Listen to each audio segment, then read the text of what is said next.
વિજયસિંહ પરમાર અમારા સંવાદદાતા જૂનાગઢના જોડાઈ ગયા છે। વિજયસિંહ, જે તંત્રના નેતાઓ છે, કોર્પોરેટર છે, મેયર છે, તે અલગ અલગ વાતો કરી રહ્યા છે કે એક્સિડન્ટ થયો પછીની કામગીરી છે, પરંતુ ચિંતાની અને મોટો સવાલ એ છે કે લોકો પડે છે, લોકોને ભયંકર ઈજા થાય છે અને તેમ સુધી તંત્રનું પેટનું પાણી નથી હલતું। શું વધુ વિગતો મળી રહી છે? ચોક્કસથી હાર્દિક, હજુ તો પ્રથમ વરસાદની ગઈકાલથી જ શરૂઆત થઈ છે, ત્યારે ગઈકાલથી જ ખાડામાં, ભૂવામાં, ગટરોના ખાડામાં જે પડવાની સિલસિલોની શરૂઆત થઈ છે। ગઈકાલે પણ એક અકસ્માત સર્જાયો હતો। આજે પણ જ્યારે આઝાદ ચોકમાં જ્યારે અકસ્માત સર્જાયો છે, તેમાં પતિ પત્ની શ્રમિક જે આવતા હતા અને ખાડામાં ઘૂસ્યા, તેમના પણ સીસીટીવી સામે આવ્યા છે। ઓગણનગરની વાત કરવામાં આવે તો ગઈકાલે જે ઓગણનગરમાં જે રસ્તો બની રહ્યો છે, જ્યાં કોઈ બેરિકેડ નતા મૂકવામાં આવ્યા, પણ જે રસ્તો ખુલ્લો હતો અને તેમાં પાણી ભરાયેલું, તો સામાન્ય રીતે સ્થાનિક જે રહેતા હોય છે તે તો ત્યાંથી પસાર થતા જ હોય છે કે રસ્તો બંધ કરી દેવાથી સ્થાનિકો કઈ ઘરની બહાર નીકળવાનું બંધ નથી કરી દેતા, પણ ક્યાંક ને ક્યાંક હાર્દિક જૂનાગઢ શહેર પૂરું ખાડા નગરી તરીકે આ વરસાદમાં સાબિત થયું છે।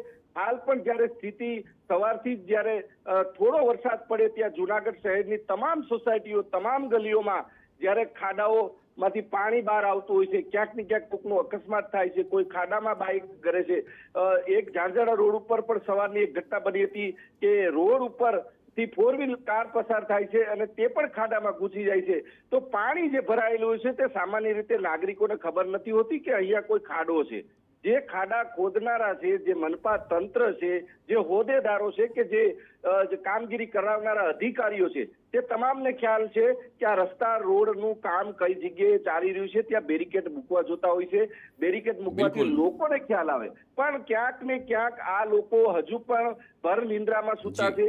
પહેલી વાત એક છે કે જૂનાગઢ શહેરની અંદર લોકો મુખે પણ વાત જે થઈ રહી છે કે સારા અધિકારી મુકાય તો આ મનપાની સ્થિતિ સારી થાય, પણ અહીંયા કોઈ પણ પ્રકારનો ફેરફાર થાય તેવું દેખાતું નથી। હાર્દિક, હાલ જ્યારે લોકો ભોગ બને છે, ઈજાગ્રસ્ત થાય છે, સામાન્ય રીતે મજૂર વર્ગ ઈજાગ્રસ્ત થાય છે, જે બંગલામાં બેઠેલા, એસીમાં બેઠેલા લોકો છે એ ક્યારે રોડ પર ઈજાગ્રસ્ત થતા નથી। બિલકુલ વિજયસિંહ, આભાર સમગ્ર માહિતી બદલ। તો સૌથી મોટી ને ચિંતાની વાત એ છે કે ખાડા ખોદાઈ જાય છે, કોઈ પણ કારણ હોય, તંત્રની કામગીરી ચાલતી હોય કે કામગીરી પૂર્ણ થઈ ગઈ હોય, પરંતુ એનાથી પરેશાન માથા ફૂટે છે। તો એ માથા ફૂટે છે એ સ્થાનિક સામાન્ય જનના કે જે બાઇક પર સવાર થઈને આવે છે ને ત્યારબાદ આવા જ મોટા ખાડાનો ભોગ બને છે।